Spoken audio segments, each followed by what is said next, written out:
మేమిద్దరం ఇష్టపడుతున్నాము అని తెలిసి వాళ్ళు వచ్చి ఎందుకు అంటే పంజాబీస్లో స్పెషల్గా వాళ్ళకి రోకా అని ఒకటి ఉంటుంది. ఓకే. అంటే అది సంబంధం చూడడం ఆపడం. ఇప్పుడు సంబంధాలు చూస్తున్నాం కదా. ఓకే. సో ఒక సంబంధం కుదిరి సో ఆల్మోస్ట్ లైక్ ఎంగేజ్మెంట్ లాగా. చాలా మంది అది ఫస్టే చేసేసుకుంటారు.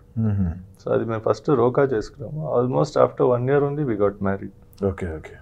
సో అలా అది వాళ్ళు ఫస్ట్ ఆ రోకా అని డిసైడ్ చేయడం కానీ అప్పుడే అయిపోయి. మీ చైల్డ్హుడ్ మొత్తం చెన్నై కదా? స్కూలింగ్ చైల్డ్హుడ్ మొత్తం చెన్నై. ఓకే.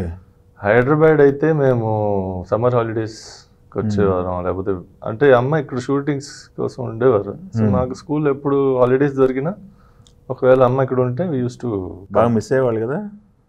అంటే ఆ రోజుల్లో మిస్ అయ్యే వాళ్ళం. ఆవిడ కూడా యాక్చువల్గా నైట్ ఫ్లైట్ పట్టుకుని చెన్నైకి వచ్చి మాతో ఉండి ఎర్లీ మార్నింగ్ ఫ్లైట్ పట్టుకుని just for 5 hours 6 hours also.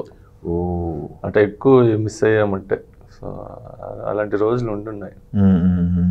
So finish my schooling in Chennai and అప్పుడు నేను తమిళనాడు టీమ్కి క్రికెట్ ఆడాలని I was trying to get in to the not Ranji also under 19 team. Okay. Okay.